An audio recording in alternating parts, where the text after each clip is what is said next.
Like, I know. Okay. Oh, all right. Welcome, everyone. Welcome to our money mindset training. This is going to be, my intention is that this is really a masterclass on all things related to your relationship with money. And when I say my mission is to set the captives free, this is a big part of it. I want to help you free any negative relationship you might have with money and turn it all into positive. So as you listen today, I want to ask you to leave aside everything that you think about money that no longer serves you. And I want you to listen today as if you're hearing it for maybe the first time. There's a couple thoughts I have about money. So keep your chats open because we're gonna play some games here. Yep. The first thing I always say is to people on our team is there's a million different ways to make money. The goal is to figure out how to make money in a way that has meaning to you. Like, that's a life well lived if you compare the two, right? And I really want to share with you a thought. It's not hard to make money. It's hard to remove the barriers around money.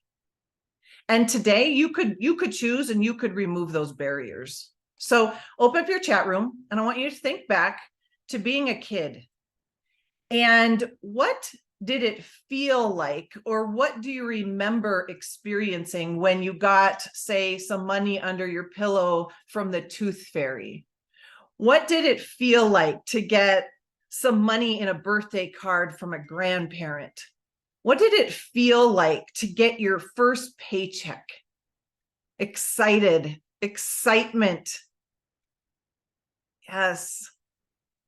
Keep the answers coming. What do you remember it feeling like? It felt amazing. Oh my gosh. Yes. Remember looking up under your pillow and like, oh my gosh, I got 50 cents. Freedom. Ooh. Reward. Yep. It was pretty fun, wasn't it? And if you think about it, kind of where did that fun relationship with money end? Where did it get twisted, if it ever got twisted at all? Some of you, the minority, have had a positive relationship with money your whole entire life, but most of us, it gets a little twisted. I want you to think back about how you dreamed as a little kid and what you wanted to be and what you desired. Oh, Zachary's coming in. He loves that I tell stories about him, but Zachary loves expensive luxury sports cars. Anyone else like expensive luxury? Okay. Jim does. Jim, drop in what your dream car is. Garth's a McLaren. We're gonna get him one. Well, Johnny's got a Porsche coming. I've got a pink Porsche picked out. It's Koenigsegg's my dream car. McLaren is second place. Okay. Yeah. So Zachary loves them. And maybe 6 months ago, we were driving to school and he goes, Mom, when I'm older, I'm going to have 7 cars. I'm like, oh, tell me more. He's like, well, I'm going to have a Lamborghini, and then I'm going to have, this for the weekend. And I'm going to have this, Porsche to drive to the grocery store. And I'm going to have this and this. And I want you to think of, what's your first reaction when you hear a child saying they want 7, luxury sports cars? Some of you might think, amazing, cool. Some of you might think, wow, that is ridiculous and that's greedy. Whatever you think, I want to take you back to that kind of desire when it wasn't a dirty thing. It wasn't a bad thing to have desires. Okay. I, being the motivational speaker and high performance coach mother to Zachary, of course, was like, oh, tell me more. And okay, what color are we getting them in? And I had to say, and I said it authentically, but I had to say, like, this sounds so fun, because if I'm going to tell Zachary that his dreams are too big or that he wants too much, what does that mean for my desires? Okay. So I just want you to kind of explore, where did that end for you? When did you stop thinking that that was okay? This training kind of has an umbrella. Garth and I were talking about it. We asked people in our 90-day run to share why they want to be a gold or above by the end of 90 days. And I saw a lot of answers that were like this. I just want to help people get healthy. And I want to tell you, that's okay. That's a beautiful thing. And you've got a beautiful vehicle to do that with here at LiveGood. But I'm not quite sure that's going to get you out of bed. I'm not quite sure that's going to push you through disciplining yourself. And I want to give you permission that your why can start with yourself. That might be really counterculture. It might be really counter religion. I don't know what you've been told, but your why needs to start with you and your family. And I get why it might not, but let's bring it back to you tonight. Just for the next couple minutes, I want you to give yourself permission to think about, why do you want money? Okay? Okay. So this is what money is. We're going to talk about what money is. Okay? Money is just a exchange of energy for value exchanged.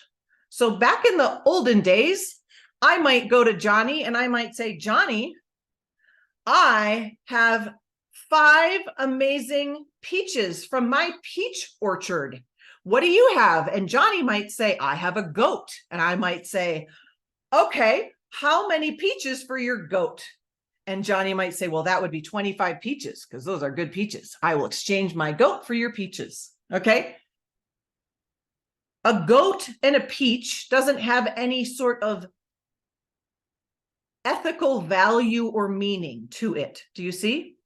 Then eventually we came up with these coins and we said, yeah, that's money. And then eventually we had these bills. And then now we don't even hold dollar bills most of the time. So what the heck is money? Money is an energetic exchange of value. I might say, Songmaster, I would like to hire you to make me a song for Garth and I's 25th wedding anniversary. And he might say, for my value, that would require or be an exchange of this much money. And I would say, well, am I signing up for that value exchange or not? That's all we're doing. It's all we're doing in sales. It's all we're doing with money. So I want to show you tonight and explore kind of the 3 barriers that I think we have built around money, and I want to remove them for you. And then I'm going to give you a strategy to absolutely exponentially grow your business as well. Okay. So money isn't good or bad. It's neutral. It's just like a peach is not good or bad. A goat is not good or bad. Okay. And sales is this. Sales is literally this. How I see it is, I've got this thing. Are you looking for this thing? Hey, Jim, I've got this thing. Are you looking for this thing? Yeah, I'm looking for that thing. No, I'm not looking for that thing. Okay, have a good day. I got this thing. Are you looking for this thing? How much is your thing? My thing is this much. I would like to have your thing for that much money. That's all we're doing here. And I hope that when you hear it like that, it feels neutral. It's like, I've got brownies. Do you like brownies? No, I don't like brownies. Okay, have a great day. I'm going to go find someone that does like brownies. What if you could detach the meaning you're making around whether or not someone wants to sign up for LiveGood or not, or if they want your nootropic or not? What if it could just be, I got this thing. Are you looking for this thing? Yeah, I'm looking for that thing. Awesome. So your job is just to share your thing with people and see if they're looking for that thing, right? Yep. Okay. I want you to think about what you desire to happen in your LiveGood business by the end of this year. If you want to share, that would be amazing to share in the chat room, either an income goal or a team goal or a rank. But I want you to get that in your brain right now. That is about 4 months from now, right? Mm-hmm.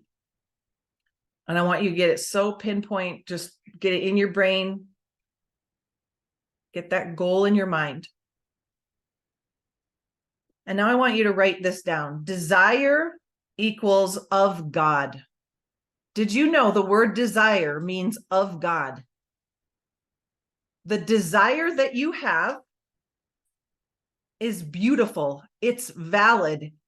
It's good. It is of God. So whatever you desire is just great. Whatever I desire is just great. There's no rank ordering. There's no good or bad. Isn't that amazing, Kimberly? She's smiling. Isn't that amazing? Okay, so this is what I want you to understand. When you desire more, you're not desiring more money or more peaches or more goats. You're desiring more life. Life. I have an income goal because I know the life I desire. I don't even touch money. Do you understand? Like, we don't even touch money. It's not the money I want, but I want the money because I want more of life. There is a book I want to read from. You are a, you know what, making money, Jen Sincero. Okay, listen to this definition, because this is where we're kind of launching off from. Desire literally means of the Father, and whether or not you believe in God, your desires were bestowed upon you when you became your earthly self, along with other distinctive you-type things like your face and your personality. They are unique to you. They define the essence of who you are, and they act as the roadmap for your life. Your desires were given to you by the universal intelligence that created everything into existence, with the express purpose of being carried out by you during your lifetime. All right. So a healthy desire for wealth is not a desire for greed. It's not greed. It's a desire for more life. This is the definition of rich that we're going to use. Ready? Rich. Able to afford all the things and experiences required to fully experience your most authentic life. Brett, look what Brett just wrote. It's not the car I want, it's how the car makes me feel and what it offers. Do you all know that a Porsche can get you from A to B just like a little Fiat can? Do y'all know that a Louis Vuitton can carry your chapstick just like the purse at Target can? It's not about the thing.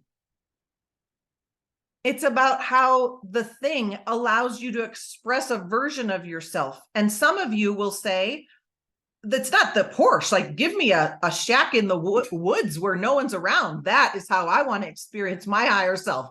Do you see? So even luxury is defined differently. It's not about the money or even the luxury. It's the person that can more fully express themselves when you don't have to run your decisions by your money first. Who here is sick and tired of running their decisions by their money? We went on a vacation. We had one good year in network marketing.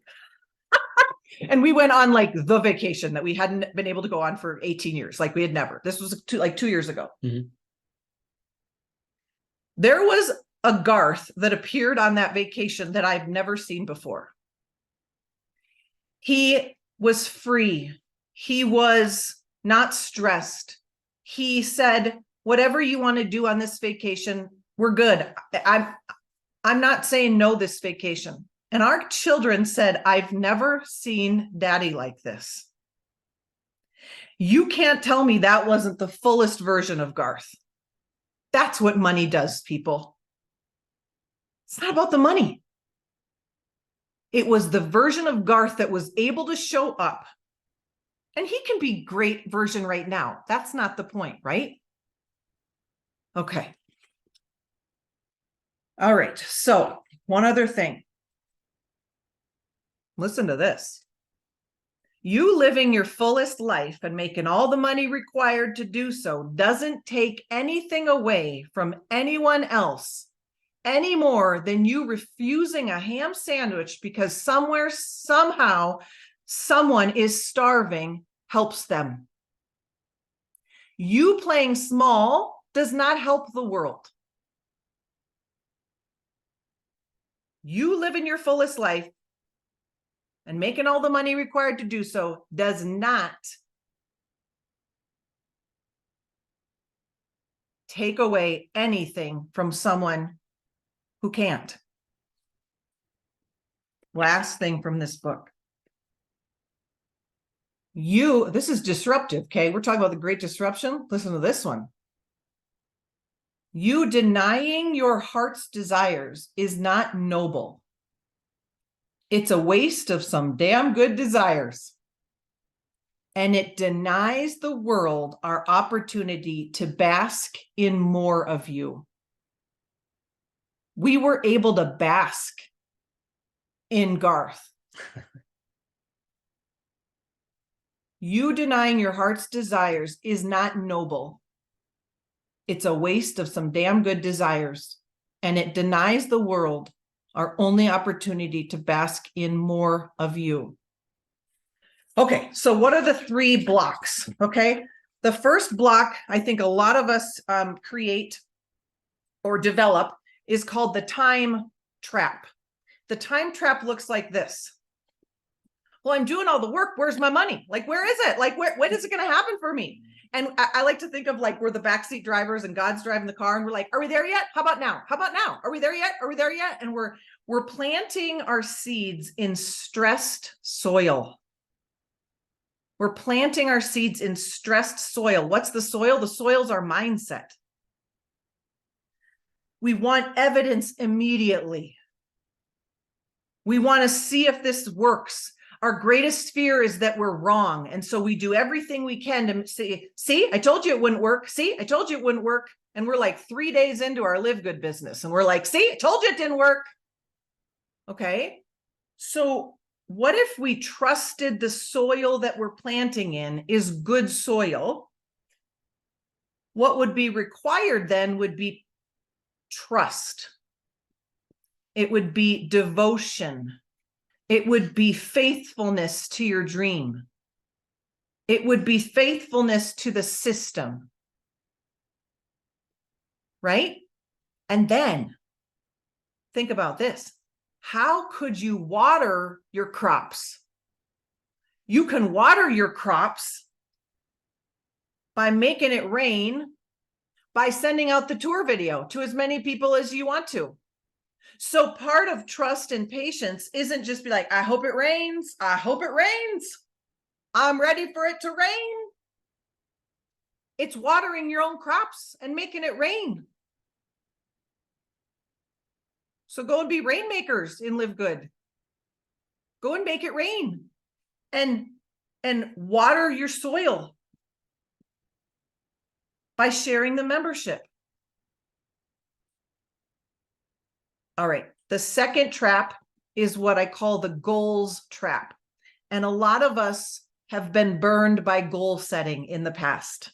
Anyone? We're like, we need to pick a goal by a certain date. And what does our brain do if we don't reach the goal? It does so much to protect us. And it says, I know how to not feel that ever again. I will stop dreaming. I will stop dreaming, and then I will never be let down again. The antidote for this is I'm going to share with you an idea. Let's replace goals with promises. Let me give you some ideas. And I want you to think of the kind of promises you want to make to yourself in your LiveGood business. The kind of promises that are important to you and mean something. So I'll give you some examples of my promises. I promise to create an extraordinary body of work in my lifetime. I promise to glorify God in my mission. I promise to fulfill my potential. I promise to live with as few regrets as possible. I promise to be a lifelong learner. I promise to always put the Oksol legacy first. I promise to continue having emotional mastery. I promise to continue having leadership mastery. I promise to create my best work ever. I promise to do right by people. Do you see? These are like values. They're not goals. You will keep moving towards those. So let's start thinking about what kind of promises you want to make to yourself. So please share some promises you want to make to yourself in the chat to give people some great ideas. I promise to see this through. That might be one of yours. I hope that really blesses you. Okay. Oh, this is a big one. Oh, I promise to never give up. You know, if you're in LiveGood, which you are, you have flexibility that's going to serve you well, because the goal, the vision doesn't change, but the vehicle to get us there does sometimes, doesn't it? So when Johnny says, I'm never going to give up, he means he's not going to give up on his desires. And he was willing to pivot and say, I found a way to do that. Okay, I'm pivoting. I didn't change my desires. I didn't change my legacy goal. I didn't change what I want, my mission, but I shifted. So we all shifted and said, look at us. We're so smart. We're shifting. We found a way to reach our mission. I promise to work on being my best and show up for my business. I love it. I promise to leave a legacy of health and wealth. I promise to develop character and not be a character. I promise to give the best myself deserves. I promise to honor God. I promise to love myself more. I promise to help those I'm committed to. Promise to complete my daily DMOs. Love, promise to never give up. Those are powerful. Thank you. Okay. This last trap's a biggie. It's called the worth trap, WORTH. Somewhere along the line, we attached our worth to our wallet. And we've got to disassociate our worth from our wallet. When Zachary says, I desire these 7 cars, he's not thinking, am I worthy of that? Is that too much? Is that like, it's just what he desires. In so doing, we attach our successes and our non-successes to our worth as if it's evidence. So let me suggest this revolutionary concept, that your worth was established at birth and nothing has changed. If your worth was established at birth and nothing has changed, then how might you have a relationship with your LiveGood business? It might move from, if I had nothing to prove, what could we do here? How much fun could we have? I wonder how fast we could get to financial freedom here. I want you to remove the yeses and nos from anything that has anything to do with your worth. Your worth was established at birth and nothing has changed. I want you to imagine that back in the olden days, when you go to the hospital to the newborn section, and they were all behind the glass, and you'd put your face up to the glass and look at all the newborns. You would never go up to the glass and be like, well, that one deserves like 90% of the goodness. That one over there, well, they're like 30%. That one over there, he gets to go to Bali and Paris, but that one, they do not get to go anywhere. Like that's absurd, right? You look at the brand new babies and you know they're all worthy of anything and everything they desire because they are born worthy. So if that's the case and you start to doubt, am I worthy of this? You just remind yourself, I wonder where I learned otherwise. I wonder where I learned otherwise because I was born worthy and nothing has changed. Okay. All right. So those are the 3 traps and kind of how we're going to move through them. You want to repeat the 3 traps really quick? Thanks, honey. Yeah. Time trap. We're not going to worry, like, are we there yet? We're not going to be planting in stress soil. We're going to say, I'm going to water my crops. I'm going to have trust, patience. I'm going to work the system. I'm going to make it rain. 2, goals trap. Instead of goals, we're going to say, I have some promises I'm going to make myself. I'm going to be devoted and faithful to my promises. And 3, the worth trap. My worth is not up for grabs. My worth is not up for grabs. I wonder what this could feel like and what I could do here at LiveGood if it wasn't about my worth on the planet, because that was established at birth. Okay. So I want to share with you some research that says, okay, actually open up your chat room. Do you think humans are more terrified of failure or success? Let's see what you think. Garth, you put yours in. Well, I know this because we talk about it all the time. Because he sleeps with his business coach. I have an inside track. Okay, you have an inside track. Yep. Success, Everyone's saying success. You are all so smart. Yep. You are all so smart. Okay, first of all, we're all pretty good at failing by now, aren't we? Oh, we've like nailed it. Okay, we've all kind of nailed it. We've been around. Yes, okay. We are mostly, actually, the number one fear of humans is massive success. I just went to a continuing education course for my psychology license. More than flying, more than snakes, more than death, we are terrified of success. Okay, why the heck would be terrified of success?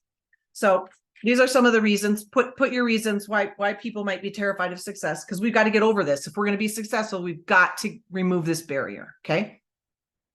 Some of us are terrified because we've never seen it. So we're like, well, I've never seen it happen, so I'm not sure it will exist. Yeah, judgment. Yes. Okay. People will judge me. Yep. I will lose relationships that matter the most. Expectations. Okay, this is a big one. That's so interesting. When you poll people, they actually say more money means more responsibility. And so who wants more responsibility? Very few humans want more responsibility if that was indeed what was required with all more money. More eyes are on us. Please help me, honey. More eyes are on us, because then fear of the unknown. Yes, people will think I'm greedy. I must be ungrateful if I want more. Money would be, just, it would make me less compassionate. I don't know if I'm strong enough for the desire I would, for the success I desire. A lot of people think more success would mean more work. And so it would mean they would have to say no to the things that matter most. And like their marriages would crumble, or they would lose relationships that mattered to them. A lot of us are worried people are going to want things from us. And we don't want to necessarily, have to figure out how to set all those boundaries. Yes, we're programmed to feel bad for being more successful than others. Some of us wonder and think it might change us. It might change us if we become rich and successful. I won't have time for what matters to me. Okay. So those are the fears of success. So here's how we're going to combat that. John Maxwell has a leadership law. It's called the law of the lid. And basically it's the level of success that you are going to receive is going to be correlated with your ability to receive. For a lot of us, receiving is really, really difficult, or maybe something we're not super great at. We're really great at giving, but receiving. So let me ask you this. How well do you take a compliment? If I were to come up to you and be like, you look so great, what would you say? Like, would you be able to receive the compliment? Or would you say, oh my gosh, like I'm 15 pounds heavier than I normally am. Are you kidding me? How many of you could receive a compliment? If a friend wanted to take you out to coffee and be like, Johnny, I got this, it's on me, would you be like, oh my gosh, stop, you don't have to get it for me? Or would you receive a cup of coffee? You're sitting here telling me you want to be a crown diamond and you can't receive a cup of coffee. We need to up the game on what we're willing to receive. If Trevor, after this call, says, that was the most amazing money mindset call I've ever experienced, I want to thank you for changing my life. Hint, hint, Trevor. No. Exactly. Oh my gosh. What? You've got to learn to say and rise up and say, thank you. That was my intention. My intention was to bless you. I'm so excited to hear that. Imagine if you were in line to whoever your Oprah is, the person that you would just love to meet, and say, you finally got like to tell them what you wanted to tell them. And I get up to Oprah and I'm like, I just need you to tell me all those years I watched you every day. You changed my life. You were the one. I didn't have the person in my family. You were the one. You were the mentor. Thank you, Oprah, for changing my life. Would Oprah be like, oh my gosh, it was nothing? No, she would go, well, that was my intention. That's Erin's Oprah voice. It's pretty good, right? Like she would be. So I want you to notice how you experience receiving. If you are blessed enough to have a spouse that says you look hot, I want you to say thank you, not figure out if they're right or wrong. Okay? Say, yes, it diminishes the gift. So we will receive more money when we learn to receive more in our life. We will receive more money when we can learn to receive. So we need to up our receivership. And you can say, thank you so much. That was my intention. I am so glad. But you've got to learn how to work this in your nervous system of how to receive, because you're going to learn over time how to receive more and more and more. In network marketing, when you make the most amount of money, you're going to be working the least. Trevor, he knows this. He's going to be a multimillionaire in the next couple of years, and he's not going to be working as hard as he is right now. And if his brain can't compute that he's deserving of that, he will self-sabotage that. Here's the thing, more success does not require more of you in time. It requires a different strategy. Isn't that great news? So the treadmill strategy is, if I want more, I have to run harder, and I'm going to get exhausted. No, we're not the treadmill strategy. We're the ladder strategy. We're going to use a whole new level.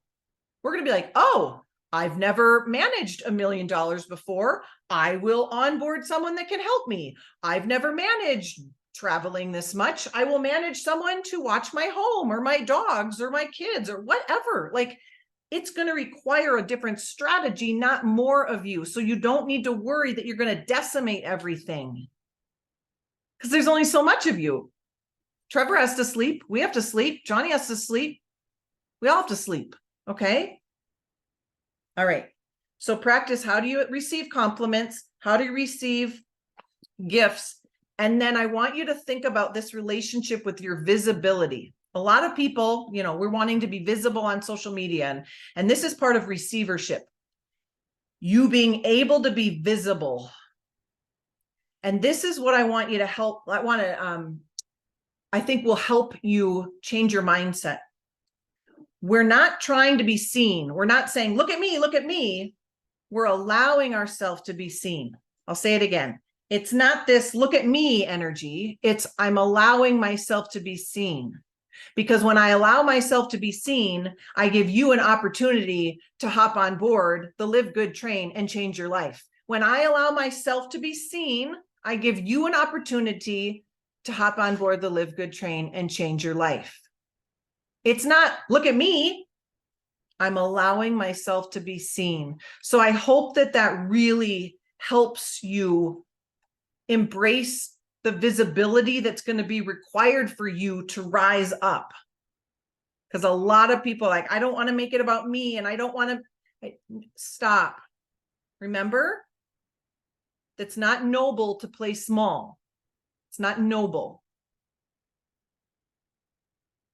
You can be humble, but you don't play small. There's a difference. Okay. The last thing I want to say, I'll make sure I got everything. Oh, okay. When it comes to receiving, some of us have been planting seeds for like 17 years. Okay. Some of us just started planting our seeds. Some of us are in different stages of farming, so to speak. Some of you are just starting to plant seeds, and those seeds will harvest, and you will reap the harvest a couple months from now. Some of us have been planting seeds since 1998, and it's time to harvest. Okay. Part of receiving is being willing to harvest the crop. I'll say it this way. You have to be willing to actually pick the fruit. So some of you have planted the seeds, you've watered it, you can see all the beautiful fruit, but if you don't pick it, it's just going to rot on the vine. Go and pick your fruit. Go get what you've created. Think about how many years some of you have been in this industry. Have you put in your time and yes, you have. Go and reap the harvest. Shannon Hughes, it's your time. Reap the harvest. It's our time. Learn to pick the fruit. All right. The last thing I want to say, and then we'll open it up for questions or discussion. The walk of the entrepreneur, as I see it, is a simultaneous duality of two things being true at the same time. And I think this will help you with your relationship with wanting more. And it's a two-step. One foot is in gratitude, and then the next foot is in desire. And then the next foot is in gratitude, and then the next foot is in desire. So you go from desire to being grateful, to desiring the next thing, to being grateful, to desiring the next thing, to being grateful. Because if progress is happiness, we're never going to stop. We're not going to be like, I'm done, I'm cooked, I'm happy, I'm like, that's right. You're going to continue to express your gifts on this planet. You continue to serve others greatly. So it's one foot in desire, one foot in gratitude. And then I want to leave you with my favorite affirmation, which holds both of those true at the same time. I am grateful for all that I have, and I am open to receive all that I desire. At the same time, my desire for more does not mean I'm grateful. My desire for more does not mean I have a gratitude problem. If gratitude is not the problem, then gratitude is not the solution. Some of you are using gratitude to shame yourselves. I just must not be grateful enough. No, pretty sure most of us are grateful, and we can desire at the same time. I would love to hear what landed for you. I would love to hear what landed for you. Thank you for coming. I hope that blessed you. Please let me know. Let's unmute. What landed for you? Well, the gratitude and the desire thing just hit me right upside the head at the end here. Thank you so much. I'll have to be really looking at that one because that's a definite. This whole thing was amazing. Thank you so much. You're welcome, Shannon. That changed my life too. That understanding that it wasn't a gratitude problem. Doc, thank you very much. It was unbelievable. And I think the biggest problem is like what you said is people are they just don't believe that the possibilities are there. They just don't have that self-confidence. They don't have that. They're not ready to receive because they are afraid. The fear factor, because it's been programmed subconsciously that you can't do this. You can't be rich. You cannot have abundance. You cannot. That's just the way. It's kind of unfortunate. Mm-hmm. Yeah. And you hit it. I mean, you just told everybody this is the way it is. Awesome. Thank you. Thanks, Trevor. Welcome. Yeah, this was awesome. I mean, I've been in the industry a long time, probably longer than anybody here. And people forgot how to dream, especially over the last 2-3 years. It's been really, crushed out of us that there is no dream. Somebody else controls your life, your fate, the way you live, what you can do, when you can do it. And people have to take that back. They have to claim it and really want it. So this was awesome. Oh, thank you, Brett. Or The Rock, whoever said that. I like to share. Sorry, it's Dudley here. I just caught literally like the last 10 minutes of it. I was coming in from work, so I just hopped on super last. But the one thing that really just came to my mind as you were just finishing your talk here is that really coming from a place of value and abundant mindset is that, being that servant leader and showing up for others and showing the value of what we have instead of making it all about yourself.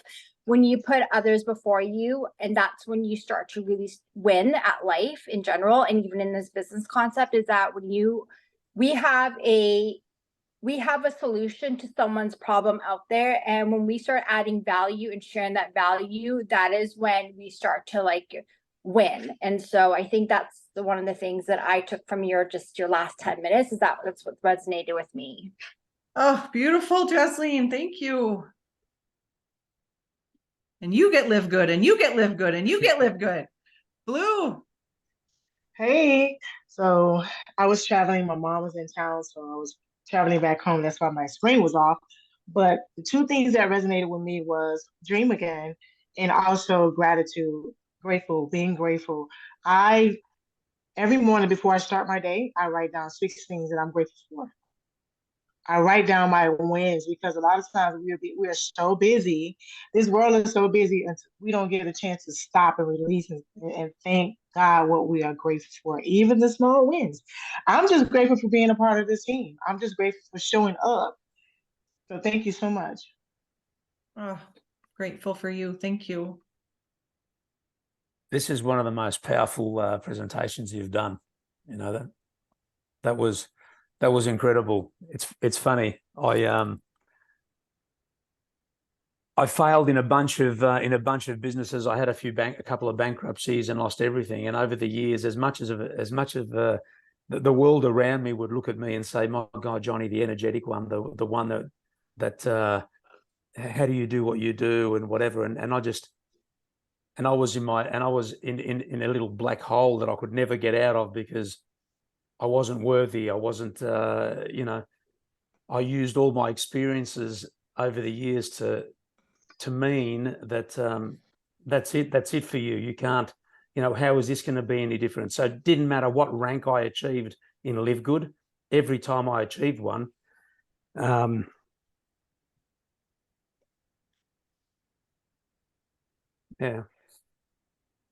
that was great. I am worthy, and I've got to learn to receive. Mm-hmm. Oh, And I can't wait for Lucy to listen to this. Love you guys. I love you too. I'm excited for you to receive. Of all the businesses that I've been in over the years, I was always told if you don't buy the $1,000 package, you'll never achieve anything. You'll never get to the rank of classic, diamond. So I always did the best I could, and I never earned any money. So here I am. Jeez. And I'm trying to make it. You are making it. I've seen what you're doing. Oh my gosh. I'm trying to believe that I can earn more than $5. So yeah. Thank you, Jim. Thanks, Jim. Thank you, One Terry. thing that's really unique here in LiveGood that I haven't seen ever in any other company is, I'm assuming that most people here, the goal is to go diamond. And I'm not part of this group, but Erin let me in, and I'm very appreciative of that. And we all get to win together because if you understand the compensation plan, once you go diamond, we all participate together. And that's very uncommon because in most companies, it's a competition to the top. And you do whatever it takes to put the other team on the sidelines. So the fact that there's so much collaboration in this company, it's like nothing I've ever seen. And that's a huge win in itself in an environment where we all get to participate. It's awesome. Thank you, Brett. Thanks, Brett. Made me just think that we all were waiting for this. It's like our natural state is to be this way. It wasn't to be the other way. It was to be this way. Ugh. It's amazing how much trash there comes with when you talk about money. I know. And that's one of the things that Erin and I have talked about quite a bit is removing that trash and that stigmatism that comes with having money, making money, wanting money. And, you hit the nail on the head tonight, honey, of just how it's okay to feel that way. It is an exchange of energy when you're talking about money. I mean, money is currency. Currency is current. It's an exchange of energy. So if you want to be a person that gives out energy, you obviously need to get energy in. So one of the things that kind of resonate with me on this is for anybody watching this live or on recording, it's not your fault that you have this negative connotation or view or image of money and success. And I'm a big analogy guy. My mind is always thinking of analogies when things come up. And I thought of this analogy when you're speaking, honey, that people that are involved in a lottery, whether you play the lottery or you watch it on the news, there are two times you hear about the lottery. You hear about when the person won. And then the only other time you hear about anything related to a lottery is when that fool, that idiot, that dumb person blew all their money in a year or 2 years. And how stupid are they? So we hear that part of it.